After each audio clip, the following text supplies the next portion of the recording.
हम बिस्तरी शुरू करते ही डिस्चार्ज हो जाता है। मुझे बहुत ज़्यादा मर्दाना कमज़ोरी है। मुफ्ती साहब प्लीज़ आपको अल्लाह का वास्ता मुझे बताइए मैं क्या करूं, मेरी टाइमिंग बढ़ जाए। एक मैं आपको ज़बरदस्त नुस्खा बताता हूं और आपकी जितनी भी टाइमिंग होगी ना उसकी ये समझ लें कि 10 गुना ज़्यादा आपकी टाइमिंग बढ़ जाएगी। और ये मसला कम से कम ये मान के चलें 20 मरतबा मेरे पास जीमेल पर ये सवाल पूछा गया और कहा गया कि इस पर ज़रूर वीडियो बनाइए। तो मैं उसका इलाज आप लोगों को बता देता हूँ कि जिस इंसान को भी मर्दाना कमज़ोरी है ना, तो उसके लिए उसको क्या करना चाहिए जिसके ज़रिए से उसकी जो कमज़ोरी है वो ख़त्म हो जाए और उसकी टाइमिंग मेंटेन हो जाए। देखिए, बाज़ मरतबा कुछ बचपन की गलतियाँ, कुछ ऐसी आदतें, थोड़ा सा शर्म के ख़िलाफ़ मसला है लेकिन ज़रूरी है आज के नौजवान के लिए, ज़रूरी है क्योंकि वो लोग जो बचपन की हालत में कुछ ऐसे काम कर बैठते हैं, कुछ ऐसी गलतियां कर बैठते हैं जिसका पछतावा फिर उन्हें सारी ज़िंदगी होता है। और वे ये सोचते हैं, वो कोशिश करते हैं कि किसी भी तरह से हम अब ठीक हो जाएं, अब आइंदा से ऐसी हम कोई हरकत, कोई गलती नहीं करेंगे। तो बचपन की कुछ उनकी गलतियाँ होती हैं ऐसी जिसकी वजह से वो फिर सारी ज़िंदगी उसका भुगतान भुगत रहे होते हैं। तो उस कंडीशन में क्या करना चाहिए, मैं आपको एक ज़बरदस्त नुस्खा बताता हूँ। 3 चीज़ें आप अपनी लाइफ में ज़रूरी कर लीजिए, ऐड कर लीजिए। पहली चीज़, खजूर का इस्तेमाल। आप जानते हैं कि आज के दौर में भी जो अरब के लोग हैं ना, अरबी लोग, आज के दौर में भी उनकी मर्दाना जो ताकतें हैं वो बहुत स्ट्रॉन्ग लोग हैं, वो बहुत मजबूत हैं।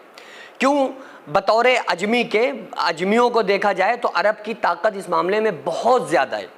उसकी वजह क्या है कि उनके यहाँ ग़िज़ाएँ बड़ी तगड़ी हैं ना, हमारे यहाँ ग़िज़ाएँ हैं ही नहीं। हमारे यहाँ नौजवान तबका ग़िज़ा क्या खाता है?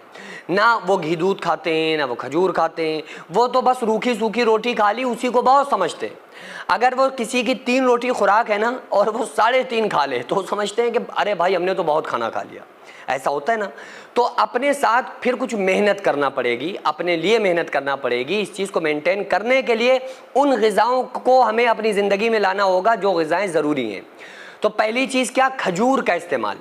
क्या आप खजूर ज़्यादा से ज़्यादा खाएं, और ज़्यादा का मतलब ये नहीं कि आप पेल के खा लें, आप खा लें 10, 20, 50 खा लें तो फिर तो आपका पेट में कब्ज़ हो जाएगा ना। इतनी जितनी आप बर्दाश्त कर सकते हैं और फिर धीरे धीरे उसको बढ़ाएं। पहले 2 खाएं, 3 खाएं, 4 खाएं, फिर 5, 6, 7, 8 खाना शुरू कर दें, फिर बस 7, 8 खजूर रखें। ये रोज़ाना अपने मामूल में ऐड कर लें। दूसरी चीज़, दूध का इस्तेमाल करें। दूध का इस्तेमाल कैसे करना है? दूध जो होता है ना, ये अगर आप चाहें तो खजूर के साथ मिलाकर भी इसको ले सकते हैं। यानी आपने खजूर को दूध में भिगा दिया, दूध में उसको भीगने दिया, फिर उसको सोने से पहले पी लें। लेकिन अगर किसी बंदे के साथ ये प्रॉब्लम है कि उसको नाइटफॉल ज़्यादा होता है तो फिर उसको चाहिए कि वो दूध फिर रात में ना पिए, क्योंकि दूध बाज़ मरतबा बदहज़मी करता है। तो इसलिए क्या होता है कि अगर आपने सोने से पहले एकदम पी लिया, आप सो गए, तो उसके बाद वो नाइटफॉल होने के चांसेस बढ़ जाते हैं। तो अगर किसी को नाइटफॉल नहीं होता है तो कोई प्रॉब्लम नहीं, रात में पी सकते हैं। लेकिन अगर नाइटफॉल होने के चांस हैं तो फिर इसको नाश्ते में ऐड करें कि आपने वो खजूर वगैरह डाल दिए, 1-2 घंटे भीगने दिया, उसके बाद वो दूध और खजूर दोनों चीज़ें खा ली। इसको आप रोज़ाना मामूल बना लें। अगर दूध नहीं मिल पा रहा है तो खजूर का इस्तेमाल तो हर हाल में करना ही करना है। देखो, मैं ये नहीं करता हूँ कि वो आपको वजीफ़ा बता दिया कि बस याद पढ़ लो ये हो जाएगा। भाई ऐसा नहीं होता है ना। जहाँ वजीफ़े बताए जाते हैं, जहाँ चीज़ें होती हैं, वहाँ मैं बताता हूँ। हमारे पास मरीज़ हर किस्म के आते हैं, तो जहाँ दवा की ज़रूरत होती है उन्हें दवा भी दी जाती है। अगर उन्हें कोई वज़ाइफ की ज़रूरत होती है तो वजीफ़े बताए जाते हैं। रूहानी इलाज की ज़रूरत होती है तो ये नहीं कि वो हम कुछ भी बता दें, हम कोई वजीफ़ा आपको बता दें कि बस ये आप पढ़ लो तो आपकी मर्दाना ताकत डबल हो जाएगी। भाई ऐसा कोई वजीफ़ा नहीं है ना। तो ये है कि आप अपने दिमाग को कंट्रोल में करें। पहले अमली तौर पर आपको ये करना है कि ऐसी दोबारा कोई हरकत ना करें जिन हरकतों की वजह से ये कमज़ोरी आई है। अगर इसके बाद भी कोई इंसान ये खजूर भी खाता रहा है, दूध भी पीता रहा है, फिर वो कुछ भी खाता पीता रहे, लेकिन अगर उसके बाद भी उस आदत को उसने ख़त्म नहीं किया, यानी हाथ के ज़िना को ख़त्म नहीं किया, नहीं छोड़ा, तो फिर वो कुछ भी खाता रहे, उससे कोई फ़र्क नहीं पड़ेगा। तो सबसे पहले तो उस गुनाह को ख़त्म करना पड़ेगा, उस गुनाह को छोड़ना पड़ेगा जिस गलती की वजह से वो इस कगार पे पहुँचाए।